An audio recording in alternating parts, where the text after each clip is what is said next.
呀啦腰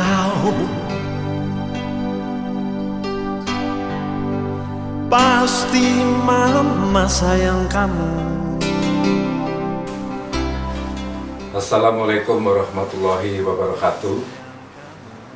Terorisme kali ini menyangkut bagaimana melibatkan masyarakat supaya tidak alergi dengan adik-adik kita, terutama yang narapidana yang sudah keluar dari penjara ya. Itu jangan sampai dijauhi. Adik-adik kita yang anggaplah memang sudah tersesat ya, dan sudah sadar dan sudah dihukum lagi. Oleh karena itu jangan sampai dia dihukum 2 kali. Nah, kalau dia sudah keluar dari penjara, saya menghimbau sebagai praktisi hukum yang tentu saya juga dekat dengan adik-adik kita yang teroris itu, kalau bisa kita terima sepenuh hati. Karena sesungguhnya adik-adik kita ini yang sudah menjalani hukuman ini juga ingin kembali ke masyarakat untuk menjadi manusia biasa, yang manusia seperti kita gitu ya. Nah, jadi dalam hal ini tentu saja pemerintah mempunyai peran yang sangat penting. Jangan sampai nanti napiter-napiter yang keluar dari penjara oleh pemerintah dibiarkan lepas bebas tanpa kendali. Ini sungguh sangat berbahaya. Berbahaya pertama dari sisi nasib anak itu sendiri nanti tidak menentu. Karena pemerintah harus tahu bahwa begitu anak-anak ini keluar dari penjara, jangan dibayangkan kelompok-kelompok ekstrim, sponsor yang dari luar negeri yang ada di Indonesia ini dia tidak akan membina. Salah satu contoh yang saya temui di lapangan, sebulan yang lalu ada napiter yang keluar dari penjara Medan. Kebetulan adik kita ini nelayan gitu ya. Begitu ketemu saya tentu bertanya. Namanya saya juga praktisi hukum, punya kebebasan untuk bertanya. Setelah keluar kamu mau kemana, Dek? Saya bilang. Saya mau menjadi nelayan, Pak. Tetapi saya pusing ini, Pak. Oh, kenapa pusing? Dia bilang. Karena untuk menjadi nelayan kan harus punya modal, Pak, misalnya gitu ya. Dan saya tanya tentu, sebesar apa modalnya? Itu aja, Pak, untuk mancing itu loh, Pak, perahu untuk mancing. Oh, perahu mancing kira-kira harganya 5 jutaan ya, sudah proporsional itu. Tetapi saat itu memang dia tidak punya modal itu. Saya kan tentu sebagai warga negara Indonesia ya, khawatir. Ini jangan-jangan begitu keluar malah dimodali oleh sponsor gitu.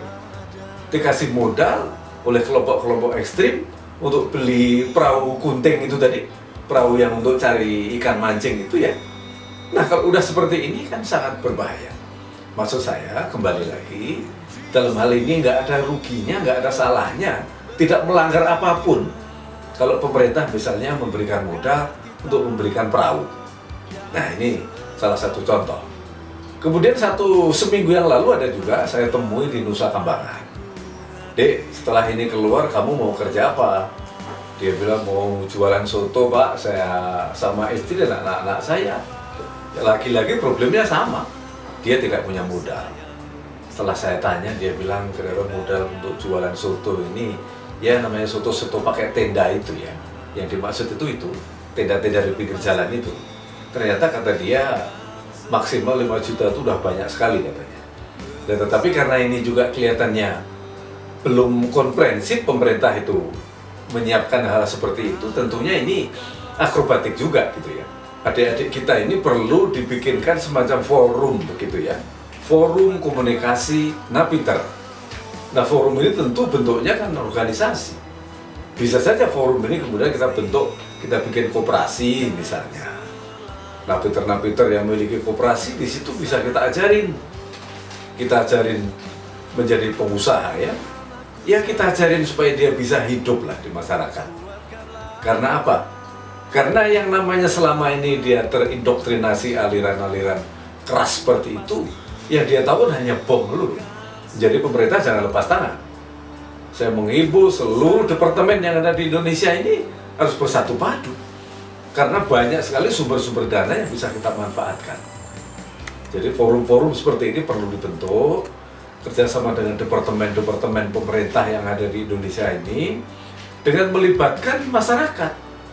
Masyarakat tentunya bisa secara individu, secara kolektif, masyarakat dalam perspektif LSM juga bisa, sehingga betul-betul ketika Napiter ini keluar dari penjara, dia tidak terasing. Ingat, kalau Napiter itu keluar dari penjara, kemudian oleh masyarakat dikucilkan, maka adik-adik kita itu, Napiter itu, pasti akan kembali ke habitatnya. Nah, kalau sudah kembali ke habitatnya, siapa yang rugi? Tentu kita, masyarakat. Nah, kesimpulan saya apa?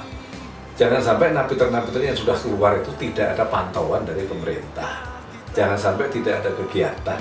Harus ada lembaga, harus ada forum, sehingga semua itu terukur. Karena adik-adik kita itu sungguh, semua sudah kembali kepada NKRI, sudah setia kepada Pancasila, sudah hafal lagi Indonesia Raya. Nah, suruh hafal lagi. Saya kira dari perspektif pembinaan, kalau adik-adik kita itu sudah insaf seperti itu, kita juga jangan sampai berpangku tangan, jangan sampai kita diam. Kalau kita diam, bisa-bisa nanti akan diambil alih lagi oleh kelompok-kelompok ekstrim, radikal. Dan yang lebih penting lagi kepada masyarakat, mari napiter-napiter yang sudah keluar itu kita terima dengan tangan terbuka, kita anggap sebagai saudara kita, jangan sampai sekali lagi dikucilkan. Karena ini adalah saudara kita juga, yang sekali lagi saya katakan lagi tersesat di jalan. Dan sekarang dia sudah insaf, kembali ke masyarakat, mari kita terima dengan tangan terbuka sebagai saudara kita bersama, sebagai saudara kita yang saling mencintai hidup di alam negara kesatuan Republik Indonesia. Bersamamu, oh anakku,